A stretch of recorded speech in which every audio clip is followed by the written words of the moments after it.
Scooby. As soon as we pick up Shaggy, we can be on our way to the beach. Scooby-Dooby-Doo! Ring the doorbell, Velma. It's a great day for the beach. Hope I can do some body surfing and get a tan. I hope I can get some hamburgers and potato salad and bean salad and... Scooby, you and Shaggy are just alike. All you can think of is food. I wonder what's keeping him. Shaggy, are you in there? Go away, you guys. I'm not coming today. Not coming? You'll miss the roasted marshmallows and everything. I don't care. I'm not coming. Something's wrong here. Shaggy's never turned down a picnic at the beach. We'd better get to the bottom of this mystery. Yeah. Shaggy, come out here this minute. But Velma! No buts. Come on out. All right. Shaggy, why do you have a bag over your head? I'm too embarrassed to say. I think he looks better than usual. Very, very funny. We're your best friends, Shaggy. You can tell us. Oh, well, I guess.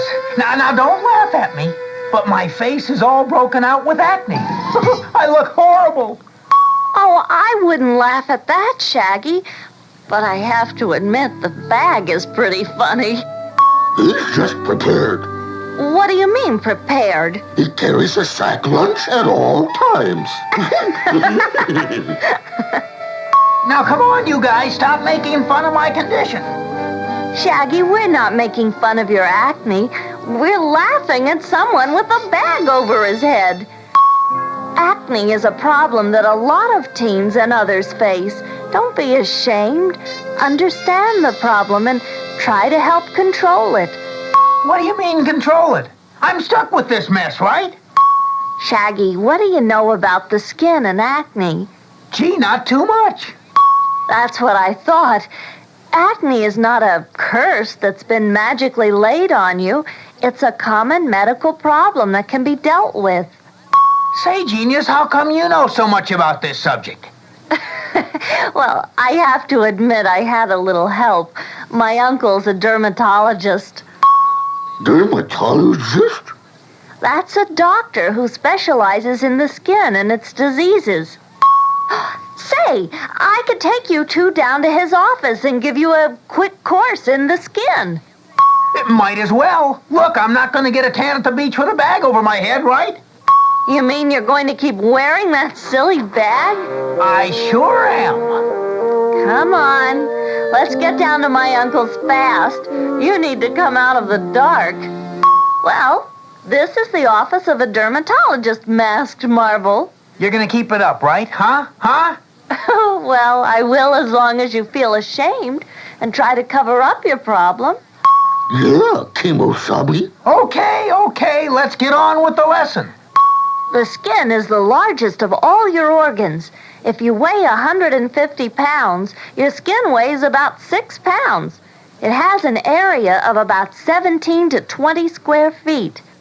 Beneath the surface is a dense network of nerves, blood vessels, hairs, glands, muscles, and other structures. Gee, and I thought my skin was just a thin layer over my muscles. What muscles? I thought you were supposed to be man's best friend. Well, the skin is actually 3 layers. Look at this model. The outer layer is called the epidermis. The middle, thicker section is the dermis. The innermost one is called the subcutaneous layer. Oh boy, like a 3-layer cake. There you go with food again. The epidermis is basically for protection or covering. The thickness of this layer varies greatly. For example, it's very thick on the soles of the feet and very thin on the backs of the hands. Layers of microscopic cells from the epidermis are constantly being lost. This is caused by bathing or simply rubbing against clothing.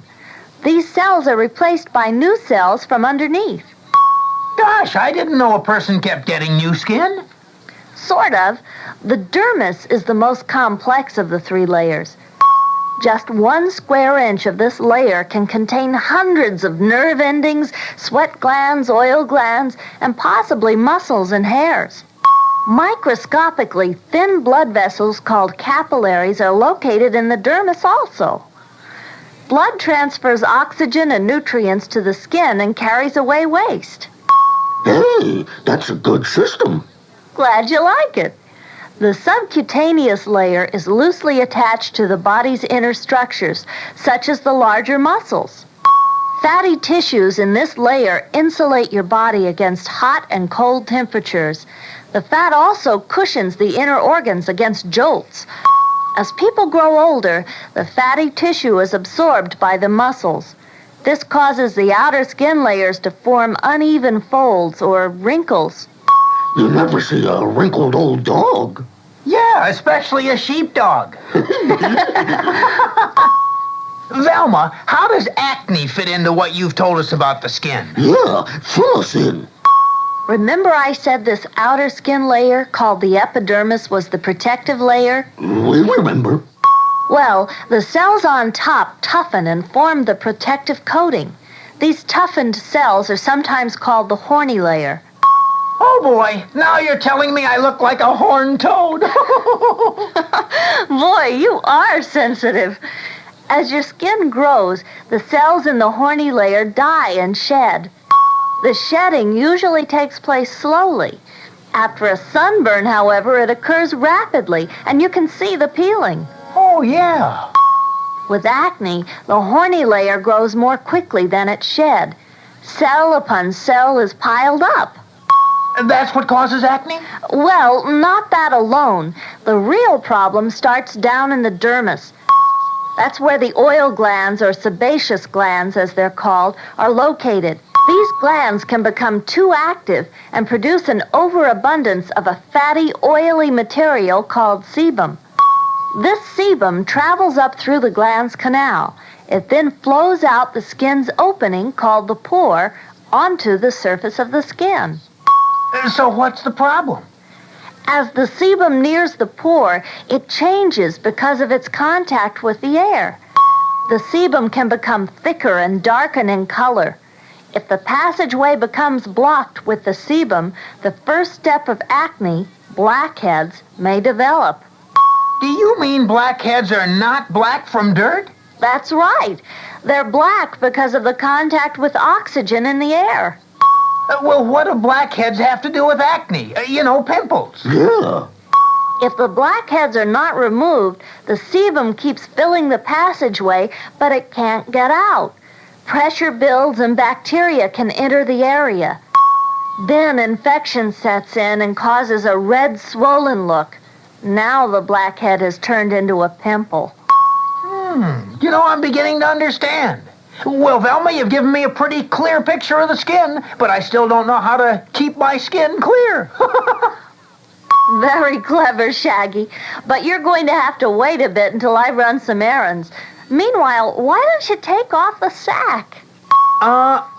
It's staying put. Say, Scoob, let's go grab some lunch. I'm starved. Yeah, let's go put on the old feed bag. Oh, boy.